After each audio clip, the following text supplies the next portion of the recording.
Hello, hello, hello, everybody. You are listening to QD's Talk Time, and my name is LaQuisha Blair, but you can call me Q. All of my friends do, and I hope you are one of my friends. So let's get right into it today. I just wanted to reach out and say Happy Mother's Day to all the mothers out there everywhere. Everybody that has raised a child, whether it be your natural child, your adopted child, a child in the neighborhood, a child that you took custody of. And when I say custody, I mean somebody that came to your house and asked you to take care of their child, a neighbor's child. If you have been taking care of a child, you are a mother. Doesn't matter if you bore that child naturally from your body or if you inherited that child through some other means. You are still a mother, and you are a blessed woman of God, because anybody that takes care of a child and loves that child and nurtures that child until they become of age and beyond, you are a special woman of God. And I just want to say Happy Mother's Day to you. So my day today for Mother's Day started out, excuse me, and I apologize. I'm dealing with my voice today, but we're going to make it through anyhow. That just lets you know that I'm human. So, this morning I got up and I got dressed, and my fiance and I, we went to church this morning, and it was a wonderful service.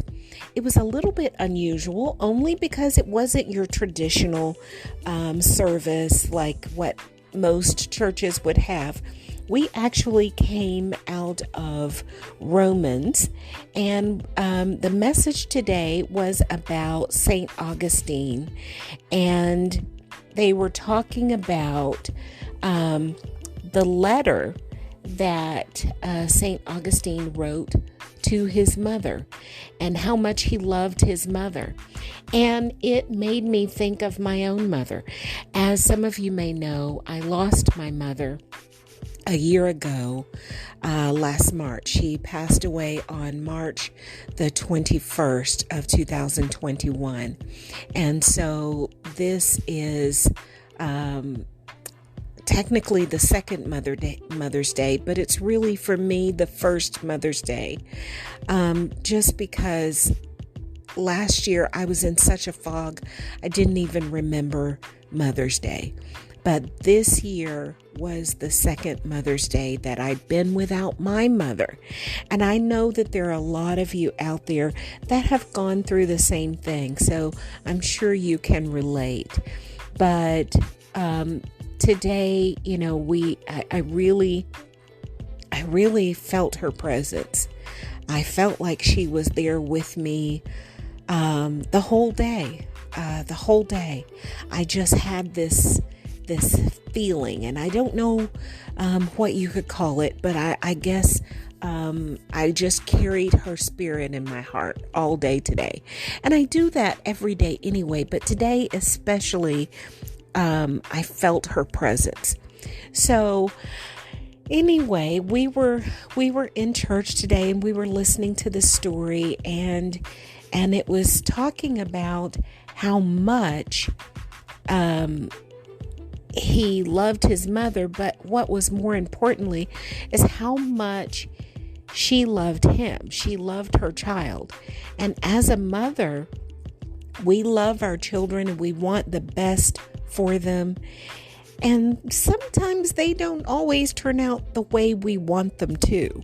And they don't take our advice, and they don't listen to us, and they don't do what they're supposed to do, but we love them anyway. And that's how this mother was. St. Augustine's mother, she loved him in spite of himself. And he was kind of a rotten kid. I mean, he in his adulthood, he was terrible. He was a womanizer. He was a drunkard, an alcoholic, and she loved him and followed him whatever town he went to. She followed him, even at her own peril, even at her own risk. She, followed him around until, and she prayed for him. That was the thing that got me. She prayed for him. Now, I don't know about you guys, and there's a lot of different cultures, I'm sure, that may be listening in. But, we pray for our kids. And whatever culture you in, you want the best for your child. And you pray for your child. And you pray that God looks after them and protects them. And that's what she did. She wanted God to look after her child and protect her child.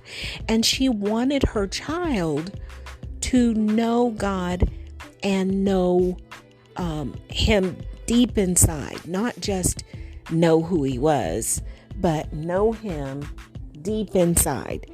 Meaning she wanted her son to be saved, to be born again, to be a believer in Christ Jesus and the Lord above. And eventually, as the story went in the service this morning, eventually he became saved. He became transformed, and he gave up his life of lascivious living, and he gave up his life of alcoholism, and he came to God. Well, that was such a wonderful story this morning. And, the feeling in church was very somber today. It was a very somber feeling, but we ended up having a good day anyway. And so after church, I met with my children and my brother. We all went out to my mother's burial site, to her graveside, and we just kind of went out there and spent a little bit of time with her, and we set off balloons, and we brought her flowers, and we know that her spirit is not there. Her spirit is with the Lord, but it was just the fact that we all gathered around, and me and my children, we gathered around, and we talked to her just a little bit, and we just kind of remembered things, and it was nice. And it wasn't a whole lot of time. It was only maybe 20, ended up being about an hour. And let me tell you why. Because my fiance and I, we got there first, along with my brother. And then my daughter Amelia came with her 2 children. And then, and she has teenagers, by the way. We'll talk about that here in a few minutes. But she has teenagers, Messiah and Jemiah. And they are 14 and 15 years old. And then my twins, Miranda and Melinda, who are grown, remember, they're in their 30s. They are the slowest people ever. So we were there probably about 40 minutes before they finally got there, because they had the balloons and we were going to set balloons off. And, my fiance and I, we stopped and got flowers, and we brought flowers, and the girls were bringing balloons, so we could just, set balloons off in remembrance of my mom. And they were all pink, and they were kind of this pink see-through balloon, and with red and white ribbons tied to them. And it was beautiful. And once they finally got there, we passed out balloons and set the balloons off. And it was just a beautiful day. Now, as far as the weather here in East Tennessee tends to be kind of wompy. I mean, you blink and it changes. Yesterday, it was really nice. It was like in the 80s. And then Sunday, of course, Mother's Day, it was in the high 60s, mid 70s was the highest, but it felt colder because the wind was blowing. It felt like it was about 60, between 60 and 65 degrees outside. So it was a little chilly.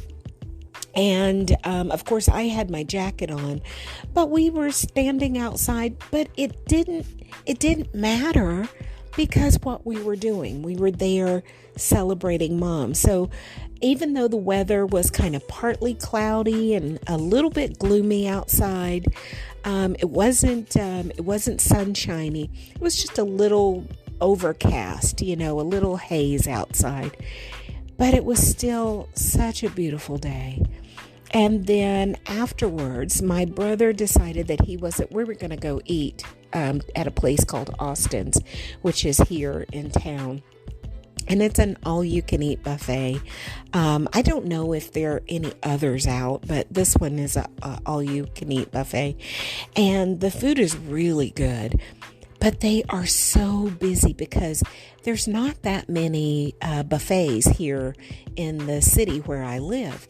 And this was, they were huge years ago. And then it kind of went down because we got some other buffets here. Well, since the other buffets have closed, we used to have a Golden Corrals, and that's another very big buffet chain, and they closed down. So now we just have the Austins, and it was so busy that we ended up waiting for about an hour. It was an hour and a half, so we waited probably about an hour, 10 minutes before we got in.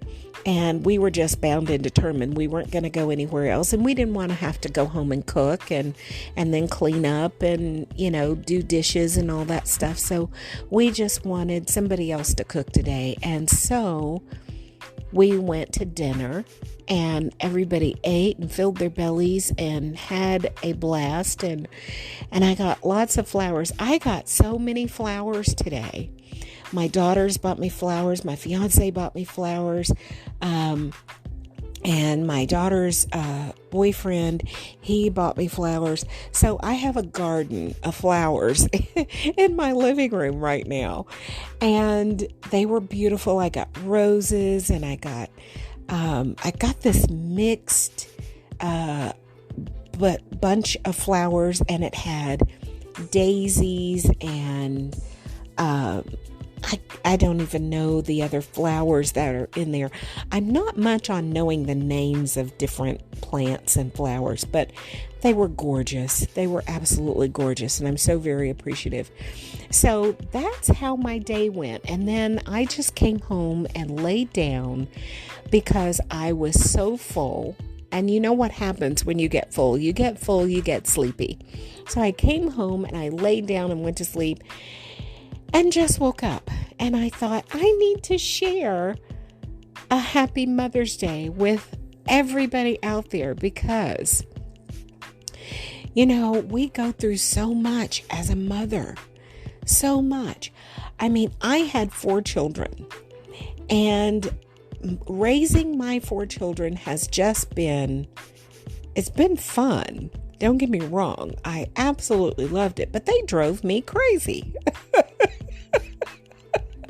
So I remember my son being 15 years old and, doing some crazy stuff. At that age, boys, we're going to talk about boys for right now. Boys, they get to that age where they think they're grown and they don't have to listen to you anymore.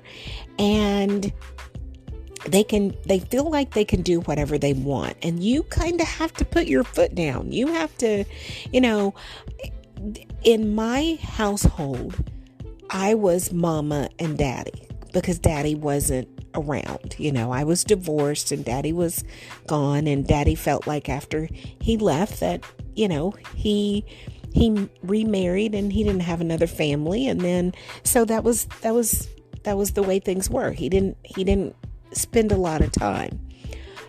with his children that I had. He had a stepchild, and he spent his time with his stepchild. So, and that was, he did him. I'm not dwelling on that. But I say that because in my household, I had to be mom and dad. So, the one night I got home from work late, and I told the kids it was a Friday night. And so on Friday nights, I let the kids stay up a little bit later because it's a Friday night. School is over. The next day is Saturday. They can sleep a little late. It's fine. It's not like, we had anything that we had to do the next day. So that Friday, I came home and I went upstairs and I told the kids, I said, listen, you guys, I'm going to go lay down and take a nap. And because I was exhausted, and you guys, don't turn the TV up loud. You can hang out down in the den, but just to keep the noise down. And the kids were like, okay, that's fine.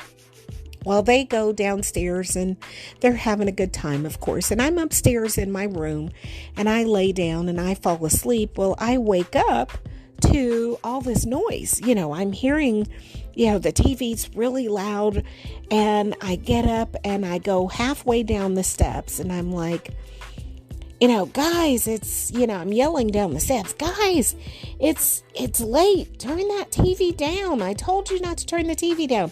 And they're not hearing me. And then I'm hearing these extra voices. And so I go downstairs, and as I'm going downstairs, I meet this kid coming upstairs. Now, I live in a split foyer, meaning when you walk in the front door, the steps are split. You can either go upstairs to the formal living room, the kitchen, and the 3 bedrooms upstairs, or you can go downstairs to the family room, the downstairs laundry room, and the second bathroom, and my son's room, and his room is downstairs as well. Or you can go out through the garage. Well, I'm coming down the first, from the upstairs formal living room, coming down the steps, and I meet this kid coming from the family room up the steps, going out the door. And I don't know who this kid is. I don't know where he came from.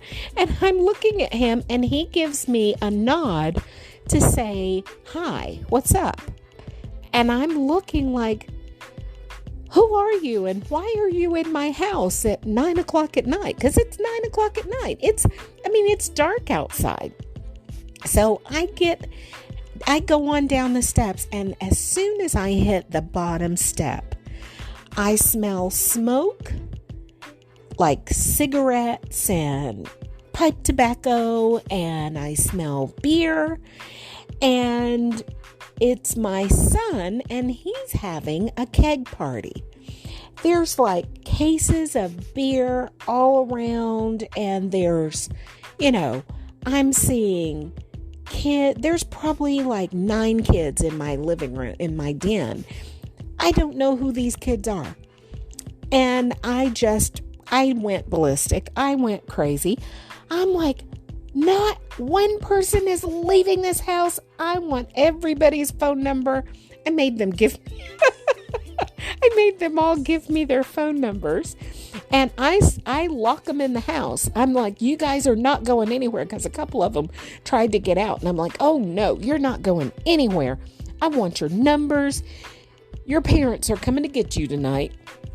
So by this time, let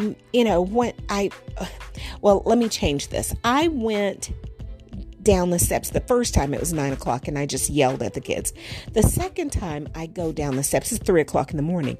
So when I find the kids downstairs with all of this stuff, all this beer and I mean, they had kegs of beer and cases of beer, and my son's just having himself a good time, and they were guys and girls alike, and they were just having a ball.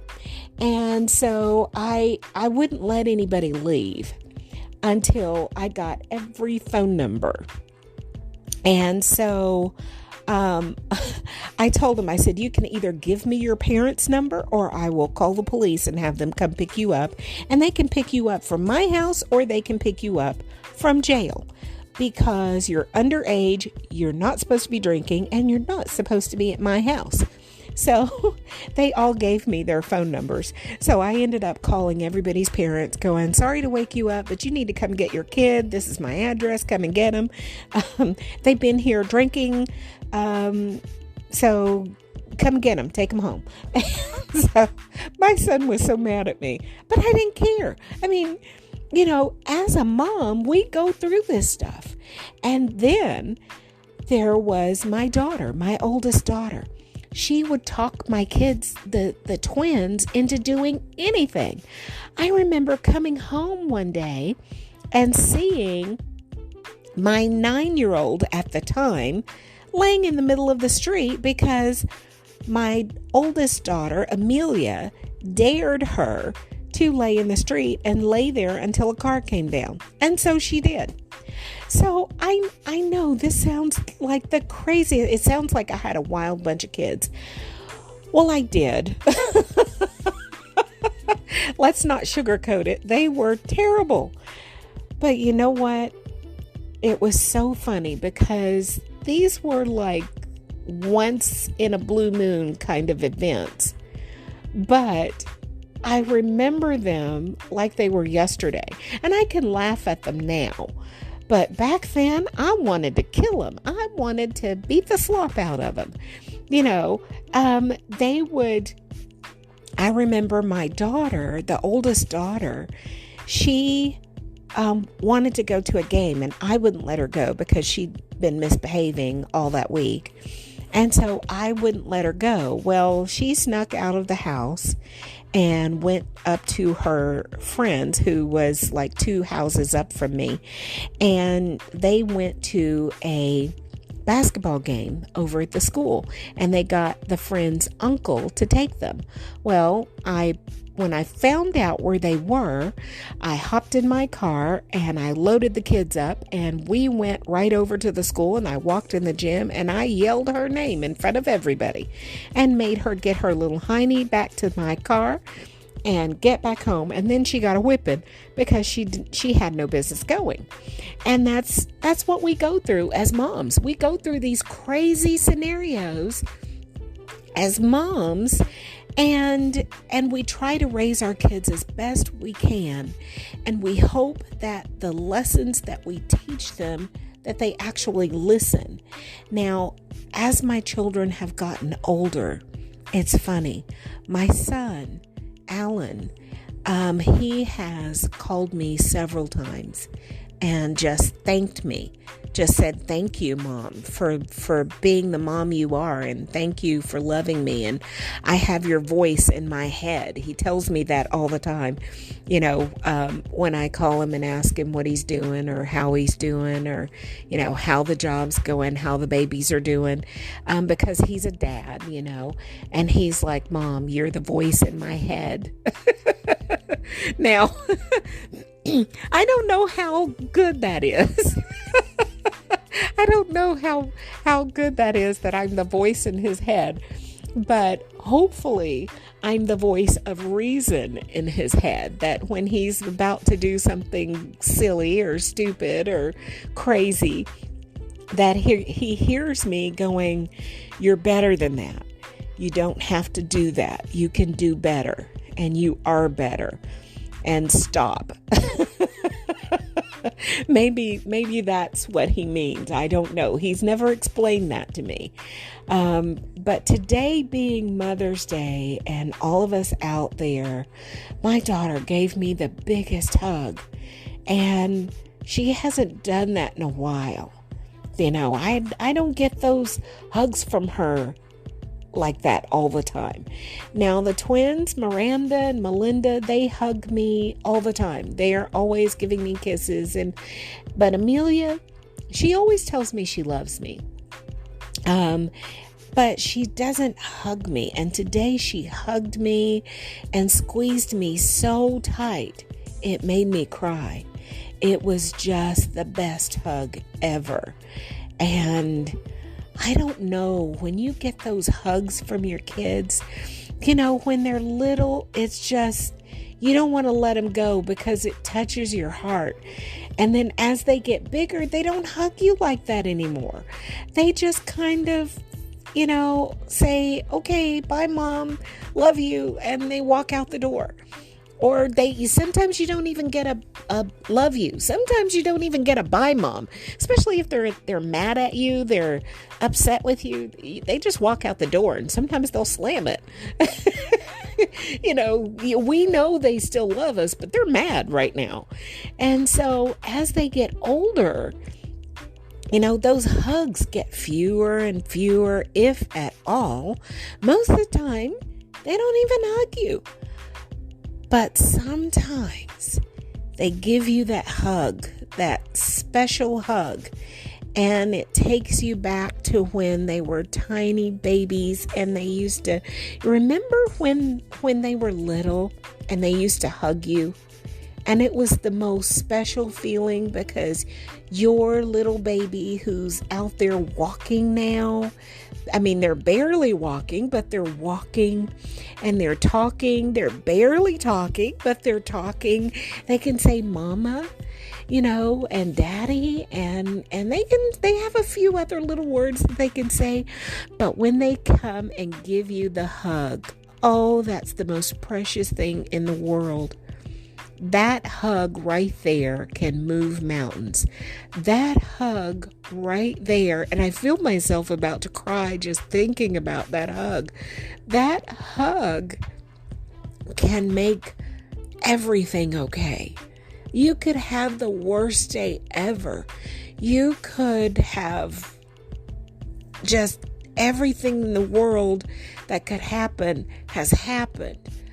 But you get that hug from your child and their heart to your heart. You feel it. It's a pull. It's a strong pull. And you feel like that's the best thing in the world. That's the best medicine in the world.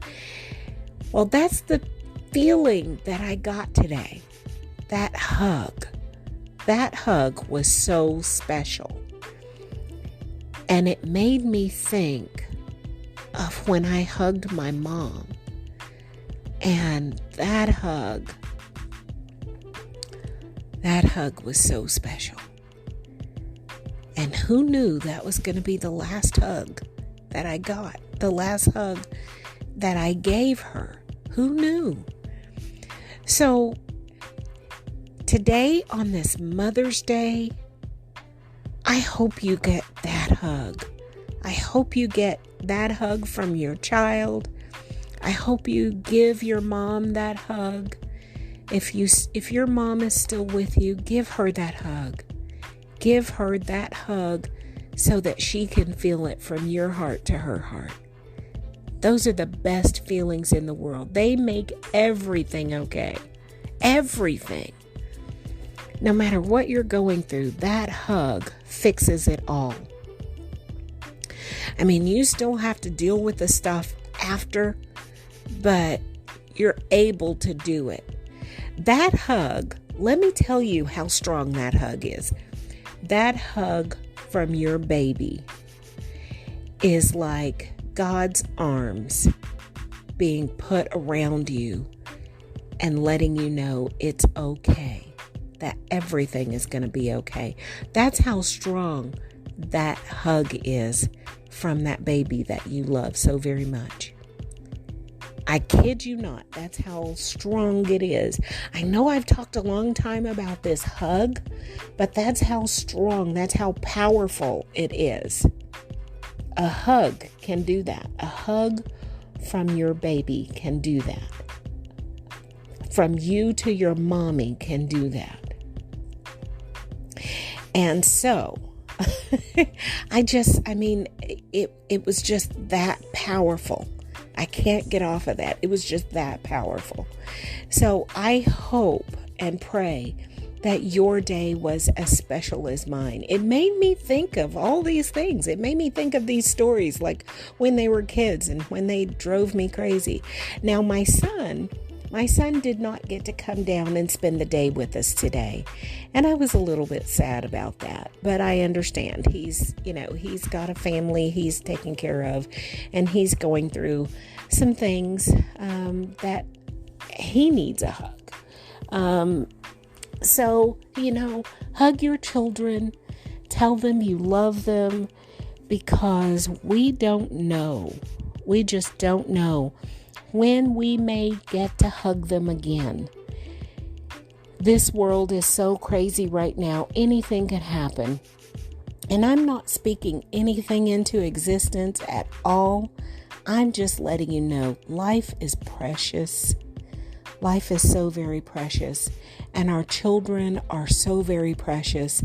And as moms, we will go 10 feet down, knee deep, to look after our children, even when they're grown. I don't know about you, but I still do.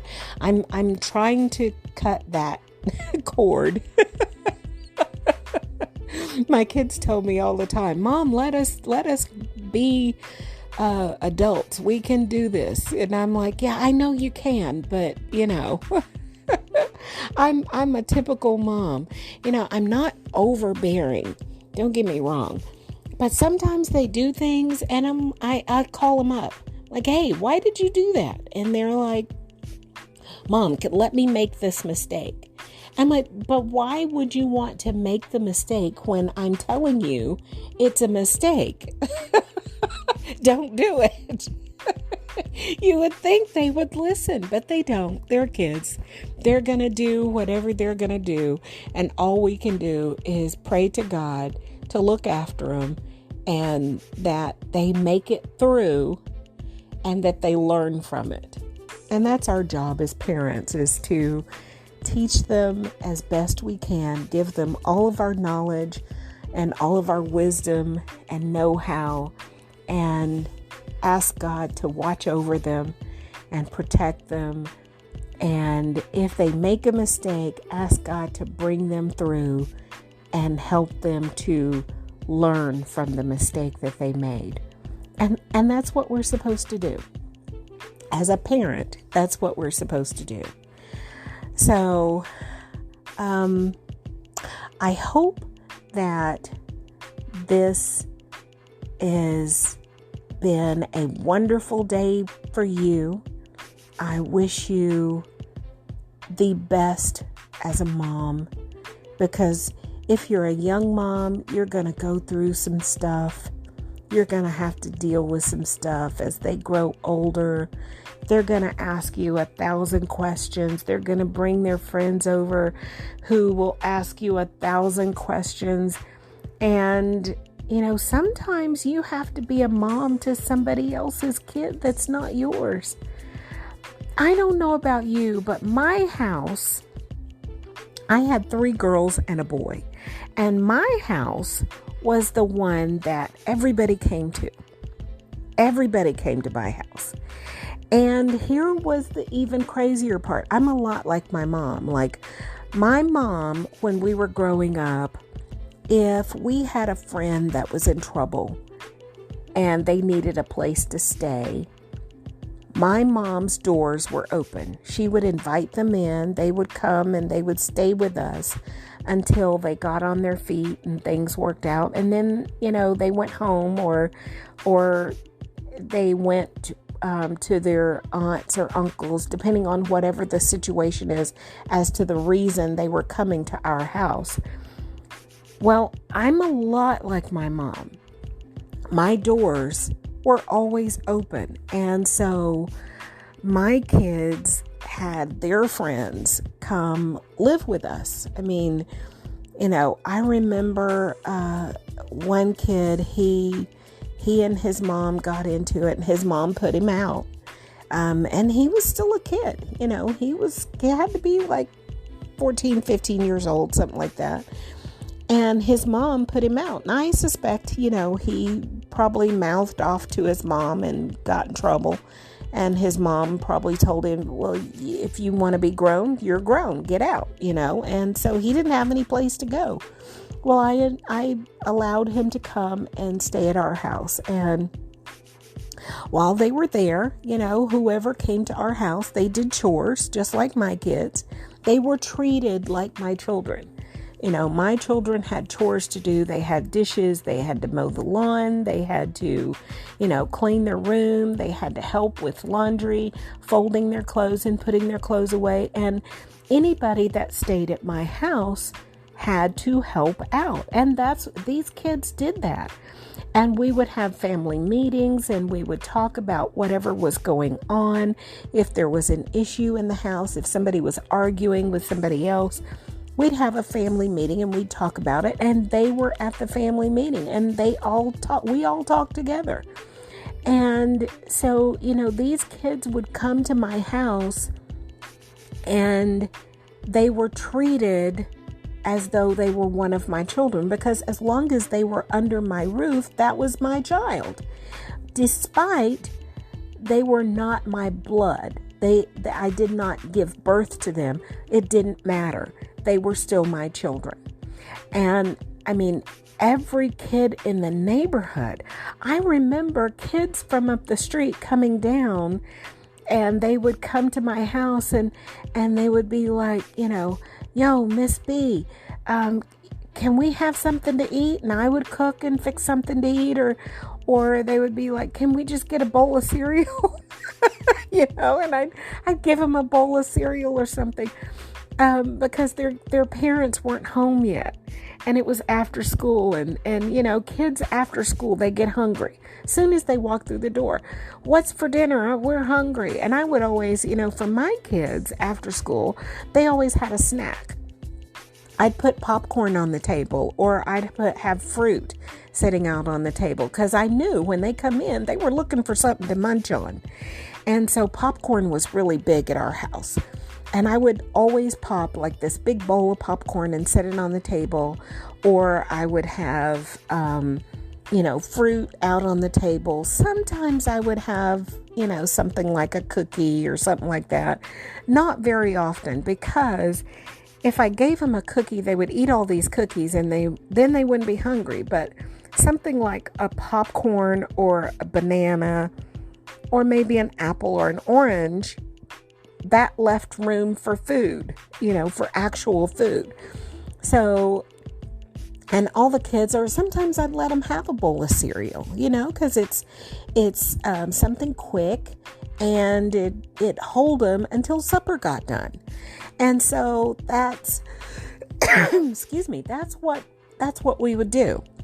But, the kids around the area that would come to my house, they would come there and they would ask me questions that maybe they couldn't talk to their mom about.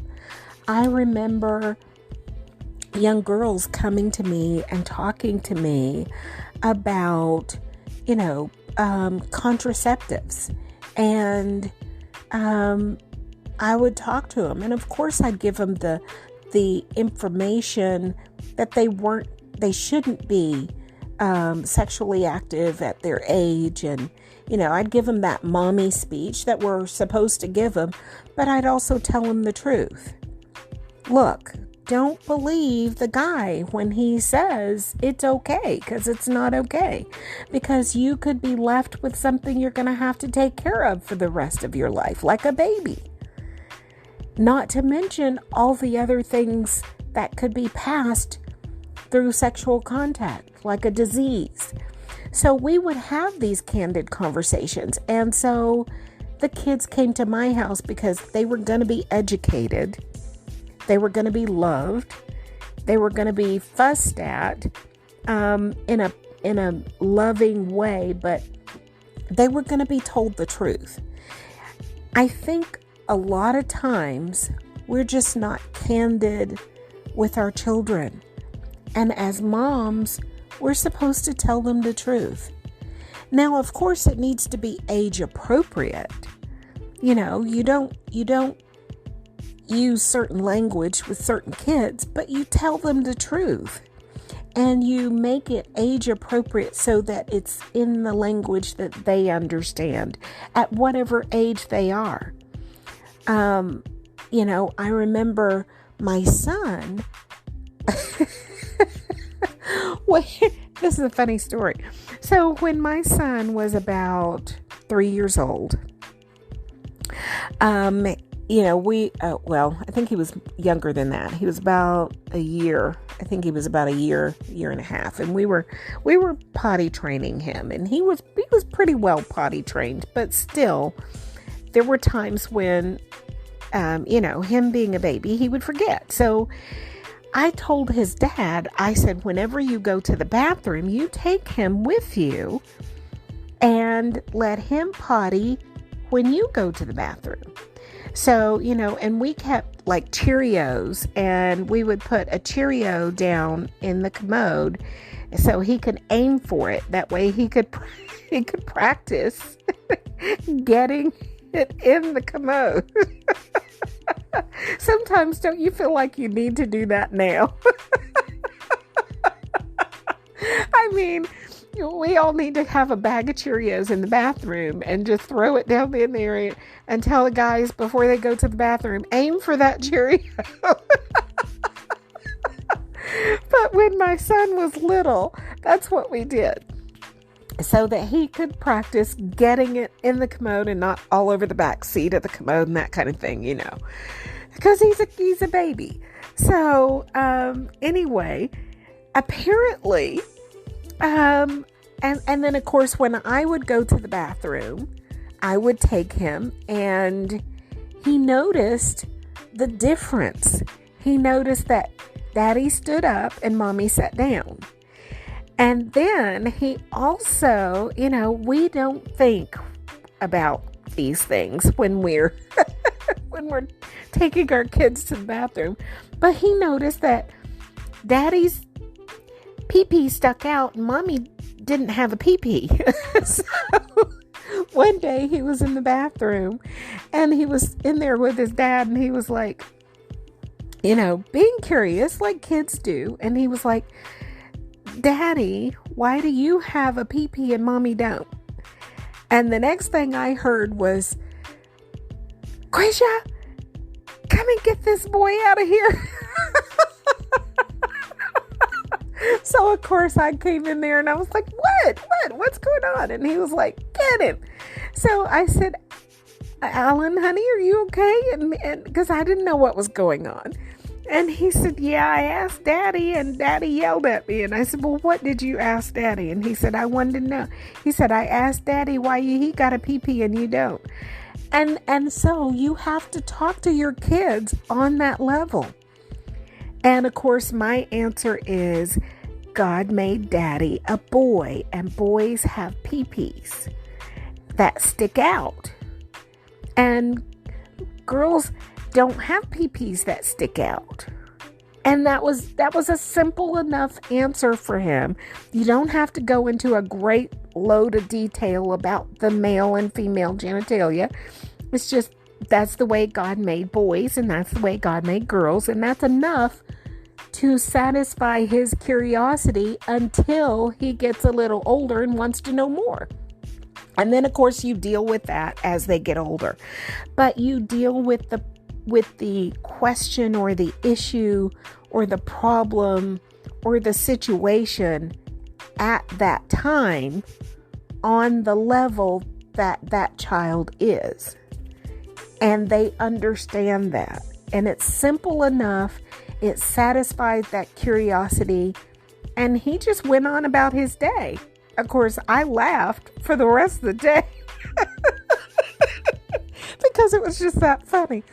So anyway, I'm sure you guys have stories like that. I'm sure you can think of times where your child embarrassed your spouse or your significant other or whoever at the time by asking some of those simple, innocent questions that they just want to know the answer to.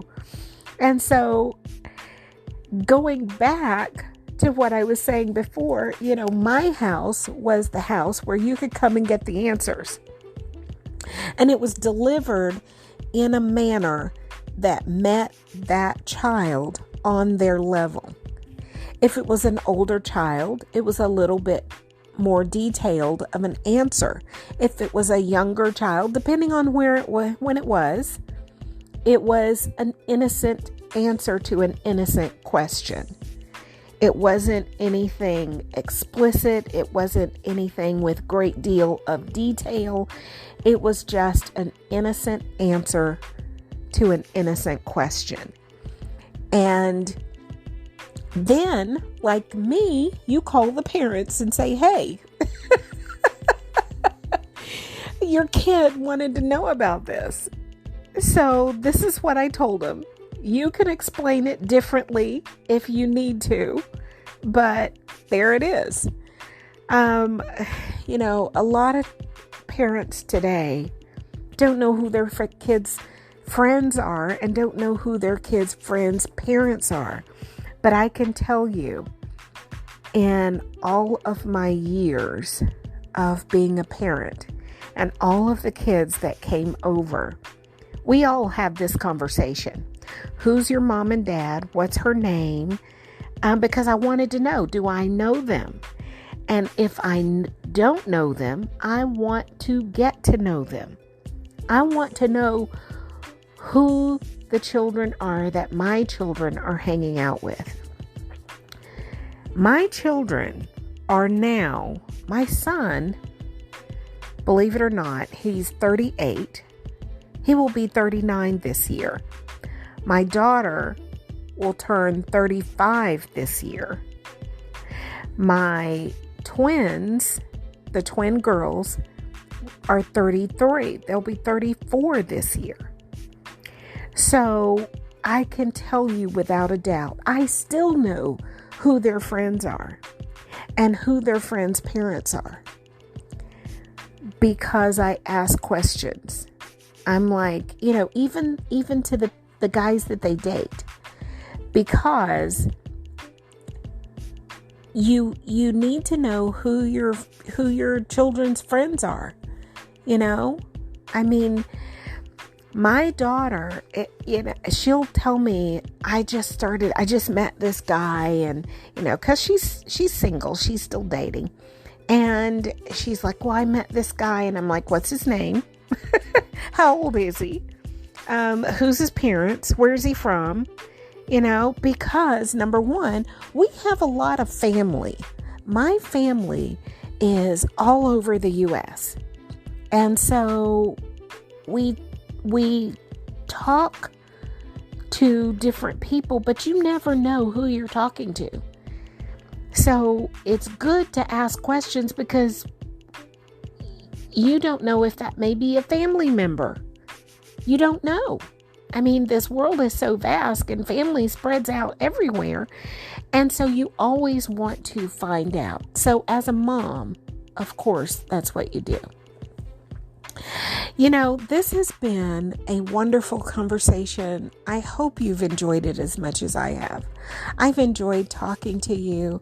I wish you the best Mother's Day. I hope you've enjoyed it. I hope you've had a blast. I hope you've given the hugs. I hope you've received the hugs. I hope you've been able to spend time with your children. I hope and pray that, I'm going to say this.